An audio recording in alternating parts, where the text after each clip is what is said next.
qimor qaramligini qanday yengsa bo'ladi, qimordan qanday chiqsa bo'ladi, qimorni qanday tark qilsa bo'ladi.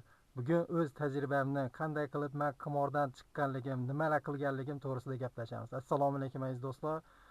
Hozirgi kunda qimor qaramligiga uchragan ko'p insonlar bor. Ular o'zidan o'zi tan olmasdan, o'zini o'zi yemirib, ichidan yemirib, hech kimga bildirmasdan, bilib qolsa nima bo'ladi, qarzdorlik botqog'ida yurgan insonlar juda ham ko'p. Men o'z tajribamdan kelib chiqqan holda mana 7 oydan oshdi. 200 kundan oshdi. Men shu qimor sport o'yinlariga stavka qilmayapman. Bu narsani qanday uddaladim va siz ham uddalay olasiz. Avvalambor men o'zimni shu qimor qaramligiga, ludoman kasalligiga uchraganligimni tan oldim. Chunki avvalambor hamma narsa tan olishdan boshlanadi. Demak, siz stavka o'ynayapsizmi, onlayn kazino o'ynayapsizmi? Avvalambor tan olishni bilish kerak. To'g'ri, ko'pchilik tan olmaydi. Men o'zim boshqara olaman. Men o'zimni kontrolировать qila olaman.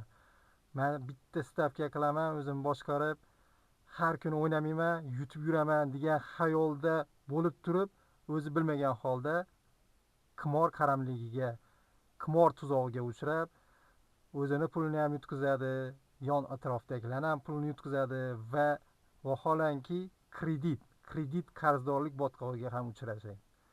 Kreditlar o'z vaqtida to'lanmagandan keyin, bank xodimlarini to'xtovsiz telefonlardan keyin, o'z vaqtida to'lab bilmagandan keyin pulni nima qiladi inson? Yana o'ynashni boshlaydi. Men nima demoqchiman? Shu 7 oy mobaynida menda avvalambor tan oldim, qimor qaramligiga, qimor, ludoman kasalligiga uchraganligimni tan oldim. Keyin nima qildim? Tartib, intizomni o'zimda tartibona harakatlar qildim. Ertalab shu vohli turib, xolisona, chin ko'ngildan shu uyim yon atrofidagi yaqin masjidga borib 40 kun bomdod namozini o'qidim. Va har kuni bomdod namozidan keyin eng zo'r duo.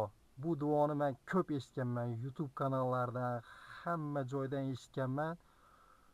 Shu duoni ertalab turib, xolisona, chin ko'ngildan shu bomdod namozidan keyin har kuni ertalab shu duoni o'qidim va har kuni kechqurun xuftondan keyin shu duoni o'qidim. Ertalab bir mahal, kechqurun bir mahal. Shu duoni men sizlar bilan ulashmoqchiman. Allohumma inna a'udhu bika minal hammi val hazan va a'udhu bika minal ajzi val kasal va a'udhu bika minal jubni val buhul va a'udhu bika min g'alabati dayni qahri rijal. Ey Allohim, men sendan g'am va tashvishdan, ojizlik va yalqovlikdan, qo'rqoqlik va baxillikdan, qarzlarga ilinib qolishlik va kishilarning qahriga qolib ketishdan o'zingdan panoh tilayman deb har kuni bomdoddan keyin bir mahal, xuftondan keyin bir mahal shu duoni o'qidim. Mana ko'rib turibsizki, 200 kundan oshdi, 7 oydan oshdi. Men shu stavka qilmayapman.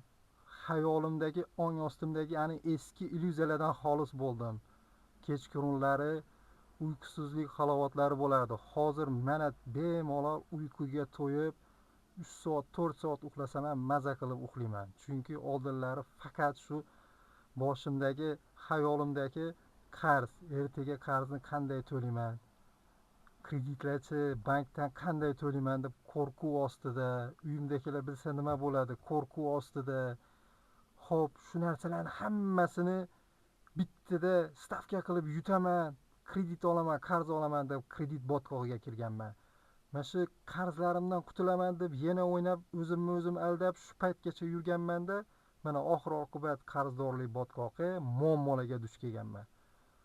Bu narsani men his qildim. Ko'pchilik ham shu narsadan etapma-etap o'tmoqda. Men bu insonlarni juda yaxshi tushunaman.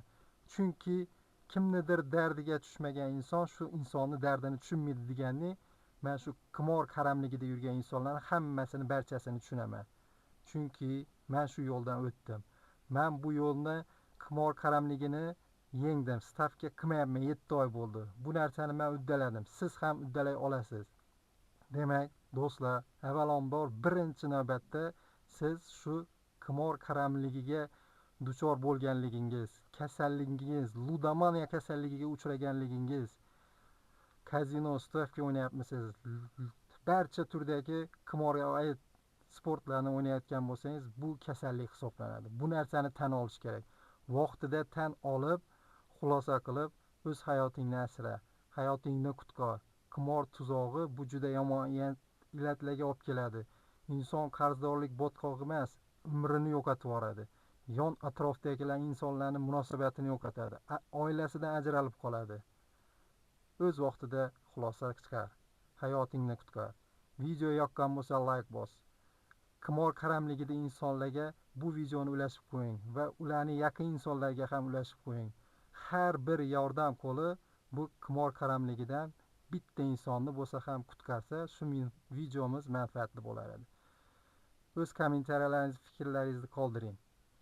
Siz qanday vaziyatdasiz? Nimalar qiynamoqda? Savollaringizni bemalol yozishingiz mumkin kommentariyada yoki profil shapkada Telegram guruhimiz bor. U joyga kirib turib o'z savollaringizni berishingiz mumkin. Videolarimiz sifatli chiqishi uchun yangi kameraga pul yig'moqdamiz. O'z hissangizni qo'shing. Keyingi video haqqingizda bo'lishi mumkin. O'zingiz haqqingizda batafsil ma'lumot bering. Ko'rishguncha.